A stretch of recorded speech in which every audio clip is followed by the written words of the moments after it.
Hi, finally I'm recording my second video for YouTube right now, and I've been attempting to, but it's been kind of hard. But it's very important because this information helps bring faith to people, okay? And it's something that I've been coming to the conclusion of through studying things like, which is my major right now as a student, biology, and being raised, biblically based, and having my parents being Christians and their parents being Christians, and always hearing about the Bible through going to church and people talking about the Bible. And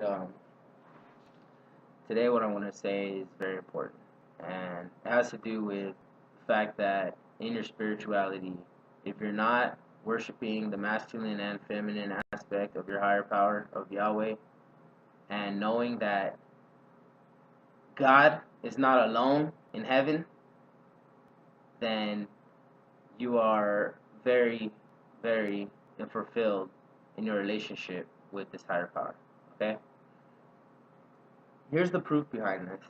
In Genesis 1, it says, in verse 26, God said, "Let us make human beings in our image."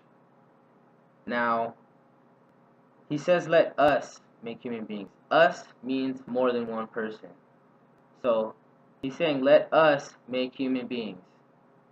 So that means more than one person is making these human beings in heaven, okay? That may sound odd to you. However, wouldn't it sound odd for someone to be in heaven, which is supposed to be greater than earth, all by themselves and not even having equal company to share their time with, or someone to love, or someone to have a relationship with? Okay? So, it says, "Let us make human beings in our image." In our image, it says. Not in my image. So it's saying there's more than one person equal to this thing you're calling God, and saying there's only one of. Okay, well, I'm saying that's wrong. I'm saying there's many equal to Yahweh. Okay? And they're men and they're women. They're masculine and they're feminine aspect beings. Okay? And what else I'm saying about it is when you're praying to your higher power and trying to have a relationship with your higher power, and you're only imagining a God, and for example, not a goddess, well, for a woman, for example, she might not be able to get a comfort level with the idea of having to pray to a higher power that's this man looking down on them. Or a young woman, even more so, for example. There's sensitive things in a young woman's life. And some of these things are dealt with by, their mother, teaching them their motherly experience and instincts, and the comfort of them not having to be embarrassed by the father or brothers or people around the community or whatever. Young women, they get their period or whatever, and first of all, when they're little kids, they don't even know about stuff like that. So by the time that comes in their life, it's like this shocking experience. So guess who deals with them? Their mom. So imagine your daughter goes to church and prays. You're not teaching her to pray to the goddess and stuff and be comfortable, in your fulfilled in your prayer. Like you could talk about those things. You know what I mean? To God, to the goddess. You don't have to feel like, oh, I can't pray about certain things, or I gotta keep it short, and I gotta pray about only certain things. Pray to the goddess too. And or maybe a man, feels like he doesn't have enough relation with women in his life, or love in his life, and maybe he wants to go, what, women don't love me, goddess, you don't love me, help me, send a woman my way. Maybe he wants to pray to a woman or something, you know what I mean? And that's not wrong. Even in the Bible, where you're being told there's this one image guy and not this plethora of beings, well, that's wrong. Because right here in Genesis, it says, in Genesis 1, verse 26, God said, "Let us make human beings in our image." Let us make them.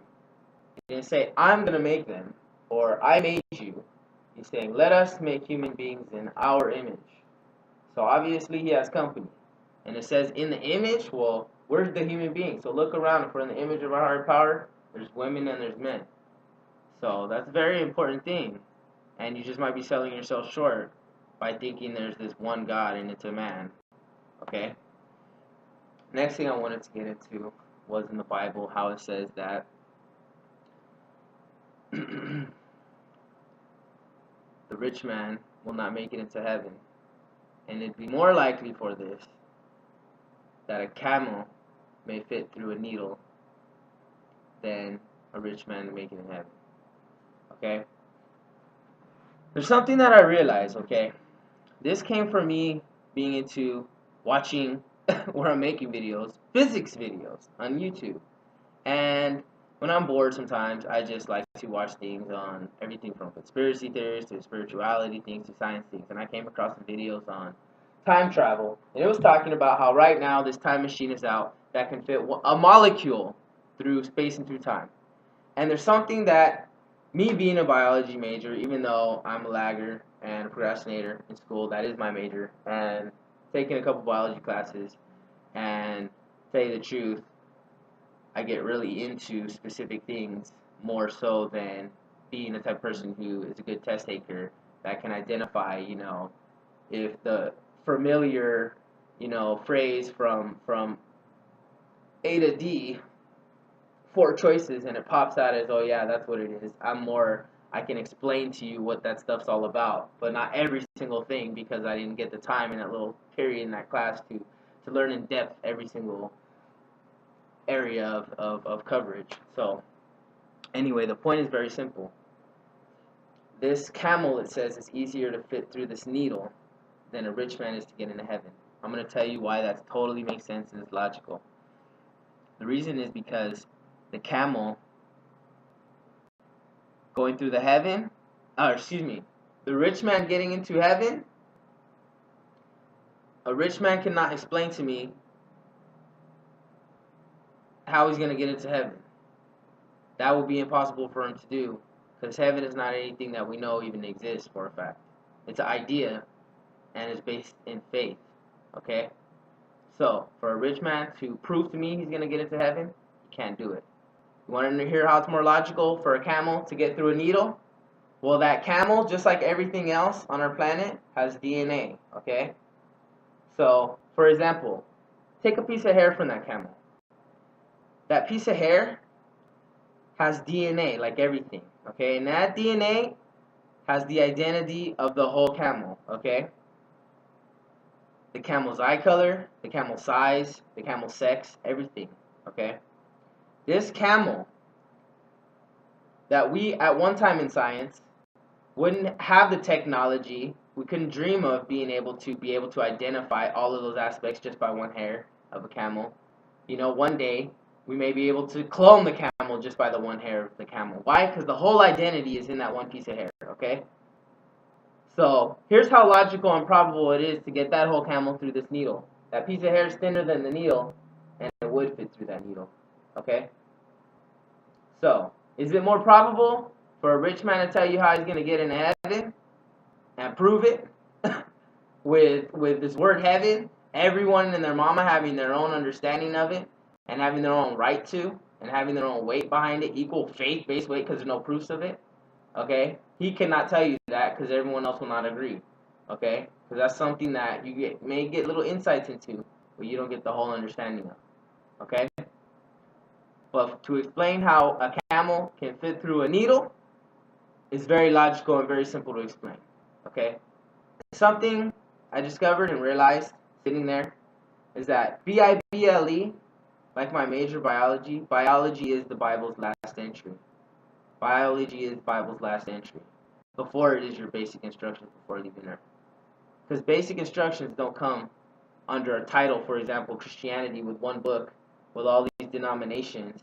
Or for example, Catholics, Christians, denominations of Christianity that don't agree. The same words in the same book, same history of it all, yet different views. Okay? There's only one truth. Why are there any disagreements? Okay? So let me tell you something. That rich man that thinks he knows everything, he just wants to tell himself how he's going to get into heaven. Okay, but he's not going to get into heaven.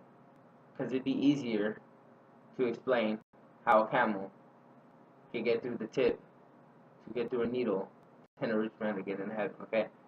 Anyway, I'm just going to end this video before it gets too long and doesn't want to upload. And I'll make another video on some other very interesting and important things. And, oh yeah, one more very interesting subject that I remembered that I wanted to add to this. How we're in the image of our Creator, okay? Notice how we create things, okay? One thing we create that's directly in our image, for example, is a video game and a video game character, okay? Notice how we can look down on the head of this video game character and count every hair on its head, okay?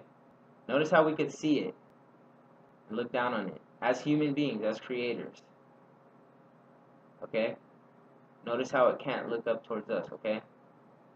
This idea has been a question in every home, in every child to every parent, in every house. You know, if there's a God, why can't I see God? Or at least in their head or whatever. You know, where are you? Why can't I see you? Well, we're in the image of our Creator, okay? That means we create things that it says in the Bible, I'm looking down at you, but you can't see me. Look how we create things that we can look down upon that doesn't have the ability to see us, okay? God's not equal to us. God's greater than us, okay? Just like we're greater than our creation. It's not equal to us. Why can't it think?